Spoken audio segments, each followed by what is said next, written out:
dela. 2 anos. Perfeito, arrasou. Gostei da ideia. Maravilha.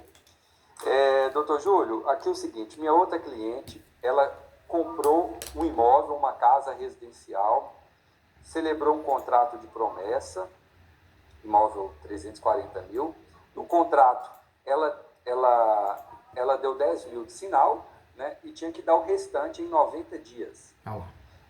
Pouco tempo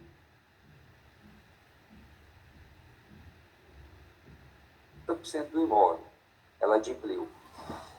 Só que aí venceu os 90 dias e ela não tinha o restante para complementar os outros 50%. Por quê? Porque ela vendeu uma casa dela através de financiamento e ainda ela não recebeu, ainda tramita. Aí o pessoal quis rescindir com ela e no contrato tem aplicação de arras dos 10 mil e tem mais uma cláusula penal de 10% sobre o valor do imóvel. Eles cumularam as duas, né? A penalidade de arras mais 10% do valor do imóvel. Então, assim, representou um valor muito alto de multa para rescisão. Aí ela chegou até mim, né, já nessa situação, e aí eu fui verificar, fazer o papel de corretor. Eu verifiquei o contrato, né, verifiquei, tirei certidão de matrícula, imobiliária fez para ela, não apresentaram nada. Descobri que o proprietário, ele é um proprietário. Existem 3 proprietários na matrícula, são 3 irmãos e um casado. Né? Então, assim, os outros não figuraram. Em que pese ele ter falado que ele tem procuração dos irmãos, que ele foi inventariante no processo, mas ele não apresentou nada, nenhuma procuração, que ele represente os interesses dos irmãos. O contrato foi assinado só ele como vendedor. Só ele como e ela vendedor. compradora. Oi? Só ele como vendedor. Exato. Tirei certidões, ele tinha 37 protestos, né? E tinha uma execução também, em andamento também, em nome dele. Aí entrei com uma ação, de rescisão contratual, mas eu pedi que seja decretada nulidade do contrato, entendeu? Em função dos vícios apontados no contrato, né? Que assim, ele não tem legitimidade para vender o imóvel, a gente não sabe se trata-se de um estelionato ou não, de alguma coisa assim, ele se apossou dos valores, não apresentou, né? E aí eu fiz um pedido alternativo, né? Se ela achasse que não era, o contrato não podia declarar nulidade, que ele fosse rescindido. E que ele deu causa à rescisão, porque o imóvel não pode se transmitir escritura. Por quê? Porque ele...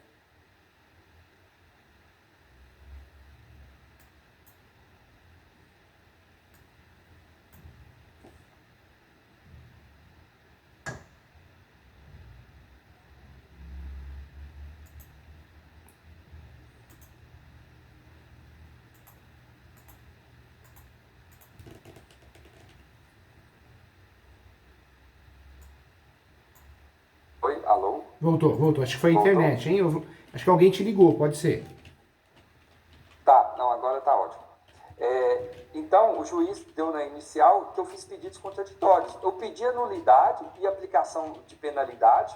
Se eu peço a nulidade do processo, não pode se aplicar a penalidade. Entendeu? O juiz falou desse jeito.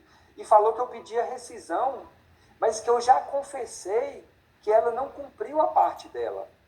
Entendeu? Que ela não pagou. Ou seja, se eu partir para rescisão, o juiz já vai me pegar, né? Porque ele vai falar, uai, ela não pagou, e realmente ela não pagou, né? Só que aí a gente fez essas descobertas e aí eu tô querendo tentar ver o mais barato para ela, entendeu? Para ela não ter que pagar. Eu sei também que a gente consegue afastar a acumulação de 2 penalidades, né? Arras mais cláusula penal. Então, eu queria ver se a gente parte para nulidade, o que seria melhor. Doutor, na verdade, ela comprou e ela assumiu a posse. Ela chegou a assumir a posse, né? Não assumiu. Ela não está na posse. Ela pagou metade do imóvel. Eles estão na posse do dinheiro, entendeu? Ela não sabe se... Ele fala que tem procuração dos irmãos, né? Mas não foi apresentado. Os irmãos não figuraram no contrato de promessa. Agora, ele detém 1/3 do imóvel e ele fez a venda do imóvel. O ideal ela também na cabeça dela, ela quer desfazer do negócio, né? Ela se arrependeu, Não, doutor? ela quer voltar ao negócio. Ah, ela quer voltar entendeu? ao negócio, entendi. Ela quer fazer. Mas ela, se porventura, a gente vai usar isso como poder de barganha. Porque daqui uns dias ela recebe o dinheiro. E aí ela consegue pagar, entendeu? Ah, entendi. Mas assim, se eles não quiserem, ela não quer perder um valor alto, 10% mais arras de multa, entendeu? Então, se a gente decretar nulidade, aí não vai ter aplicação de penalidade nenhuma. Agora, a nulidade é interessante. A tese de nulidade é interessante. Só que, por outro lado, a ação de rescisão de contrato, hoje tem uma tese nova do STJ, que é o induzimento ao erro. Se a gente conseguisse provar de alguma forma que ela foi induzida ao erro, nossa, ela poderia o quê? Conseguir, o doutor poderia conseguir o que ela quer. Justamente a rescisão do contrato em tutela antecipada e a devolução dos valores pagos. O doutor, você acha que houve algum induzimento ao erro? Daria para trazer alguma coisa nesse sentido? Um exemplo, ó, aqui vai ser construído um estádio, aqui vai ser construído alguma coisa e não construíram nada, uma via, alguma promessa que prometeram para ela fechar negócio, para forçar ela a fechar o negócio. Não teve nesse sentido, não. Tá, porque realmente ela descumpriu. Mas o que a gente descobriu é que ele não tem legitimidade para assinar o contrato, né? Olha lá. Não sei até quando que isso tem validade. O interessante é que daria para fazer o quê? Diante dessa situação, daria para bater nisso. Falar, olha, absurdamente ela descobriu que ele não tinha legitimidade para assinar o contrato. Ela ficou preocupada em relação a pagar e não ter o seu devido direito. Só que aí realmente a tese mais segura seria a nulidade. Por quê, doutor? Porque daria para bater na simulação, né? Então, a ação declaratória de nulidade, gerando a nulidade, ela recebe até o que ela pagou. O pouco que ela pagou, ela tem que receber. Seria mais interessante. Concordo com o doutor. Seria mais na verdade, ela pagou metade do imóvel. Nossa, e valor alto, doutor? 170 mil. Corrigido isso, né? Quanto tempo faz?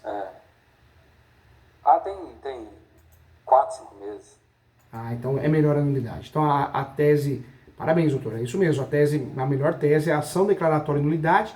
Aí pode também trabalhar com a tese do induzimento ao erro e pode também trabalhar, pode não, a gente vai ter que trabalhar, né? A simulação. Houve uma simulação. Porque é o segredo para a gente ganhar essa nulidade. Negócio, né? A simulação do negócio. Porque ela acreditou fazer um negócio com quem tinha eficácia para isso, capacidade para isso. Não tinha, né? Não tinha. Agora, uma coisa que a gente tem que fazer nessa ação... Tem esposa, né? A esposa de um dos proprietários teria que assinar. Agora, o que a gente tem que fazer nessa ação também, doutor? Porque a tese de defesa deles, qual que é? Falar porque ela não conseguiu, de boa fé, porque ela não conseguiu no pagamento, então.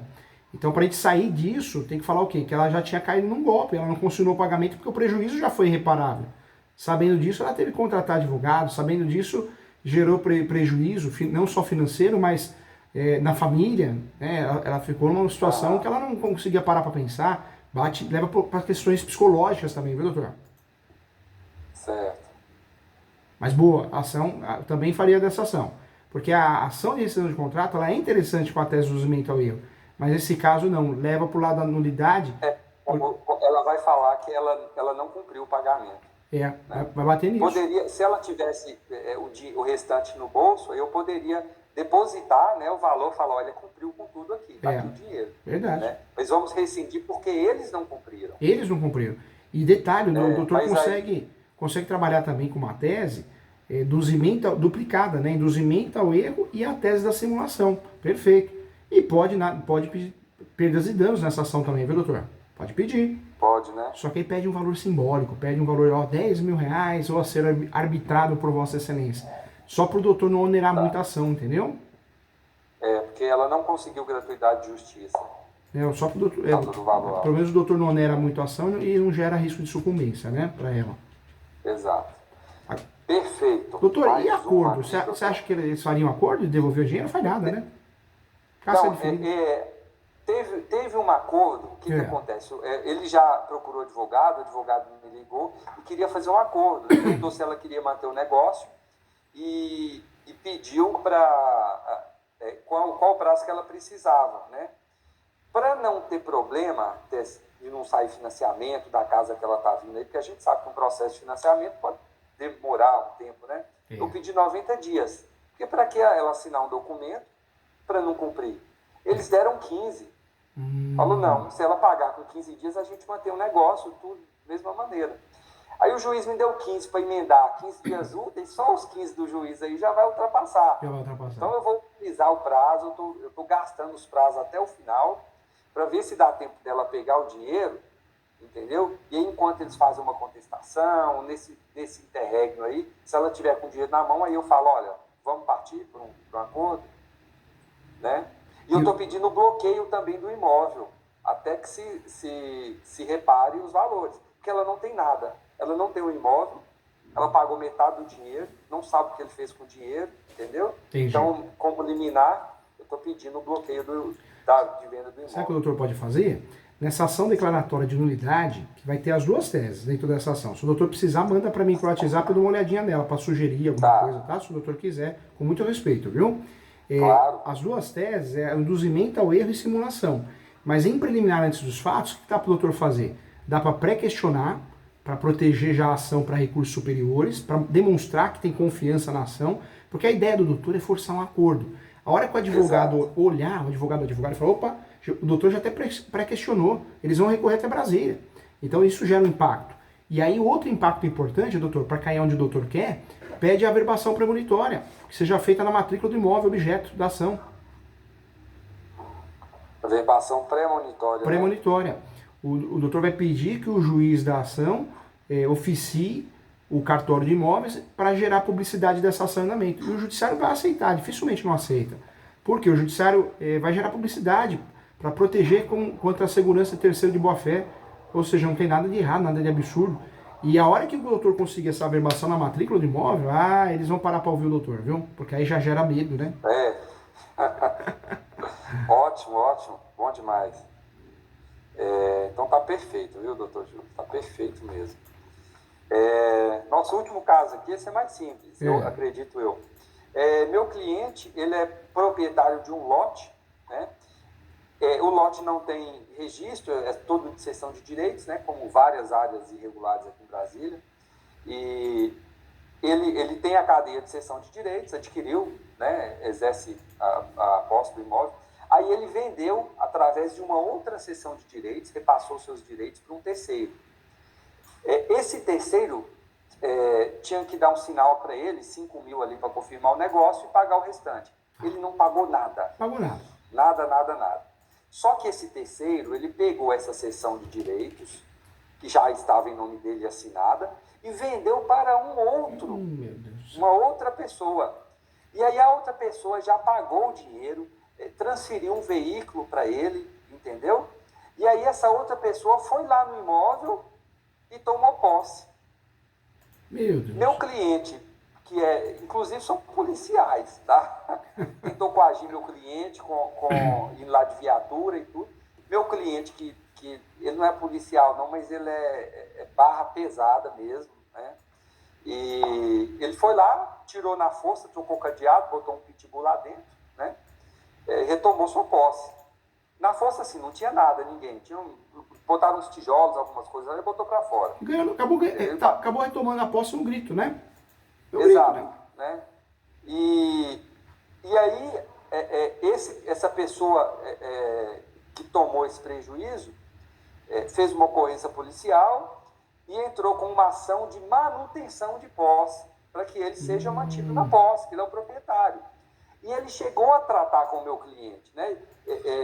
Meu cliente tentou até resolver a situação assim, entendeu? De algum acordo, falou para a pessoa que ele vendeu para que devolvesse os valores, né?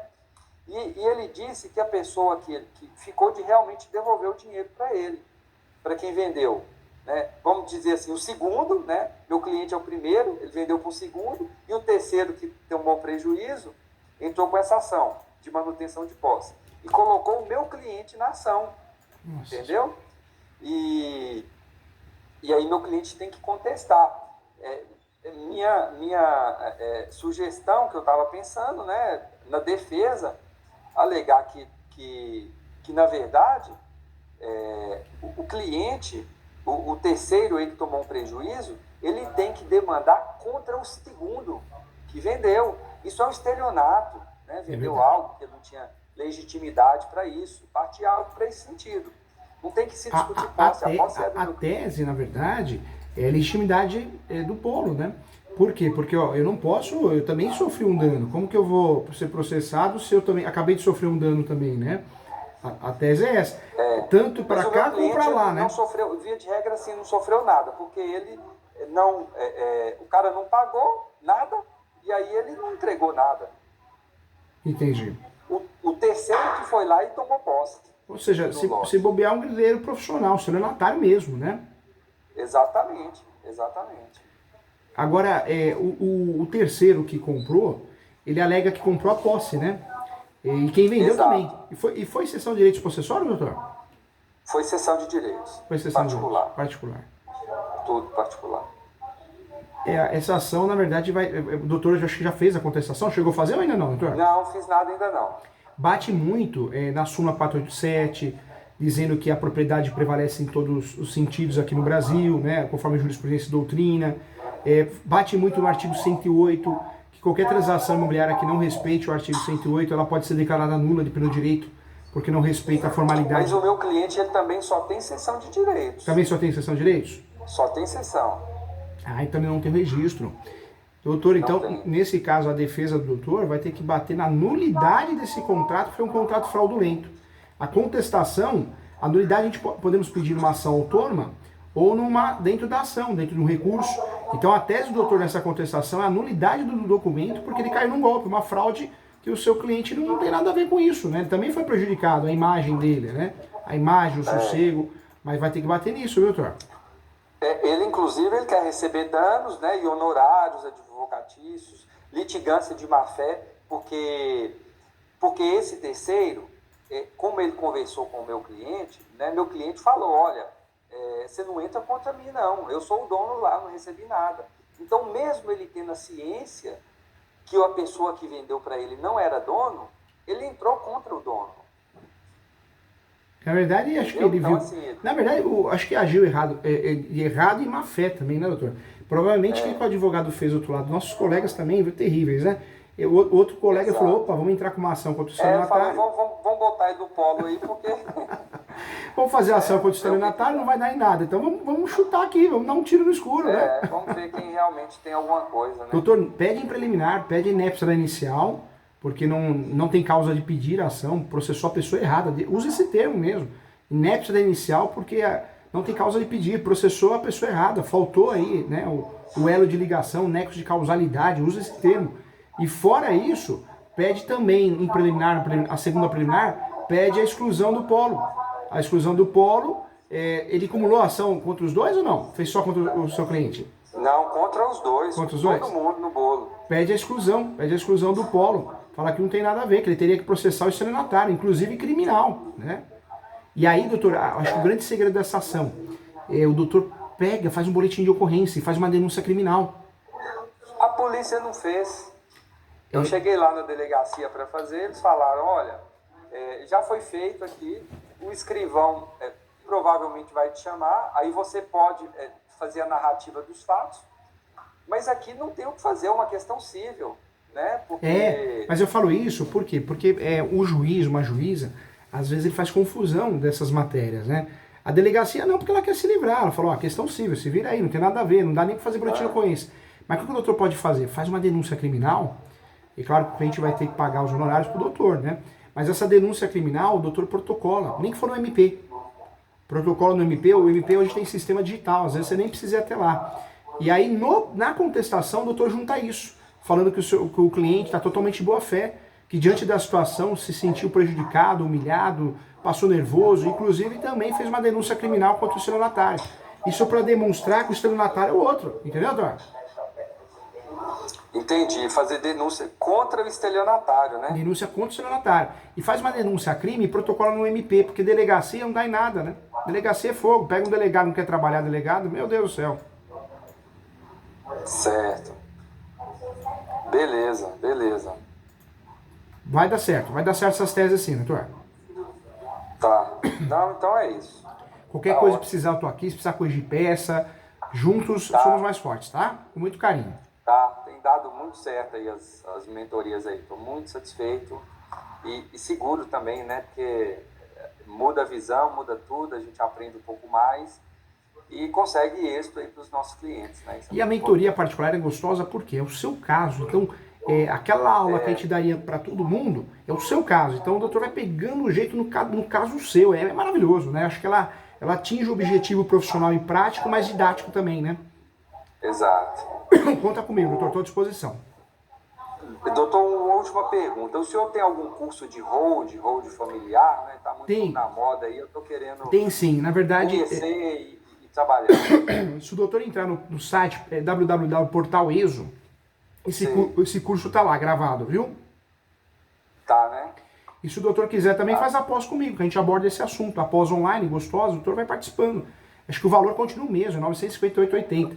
As outras pós que eu coordeno chegam a 12, 13 mil. Essa pós era um sonho nosso de atingir todo mundo, né? Exatamente. Vai sim, entra no que site. a gente falar, já vou estar matriculado. Vai gostar muito, vai gostar muito. O valor é muito legal e os mesmos professores que dão aula comigo nessas instituições dão aula lá também. E a carga horária, nossa, é maior, né? Maior. Tá certo, tá ótimo, doutor. Fica com Deus, tá bom? Então é isso. Amém. O senhor também, tudo de bom, bom trabalho aí, boa semana. Sucesso. Cuida da doutor. saúde, física e mental, é importante. Obrigado. Tchau, Deus. fica com Deus. Tchau, até mais.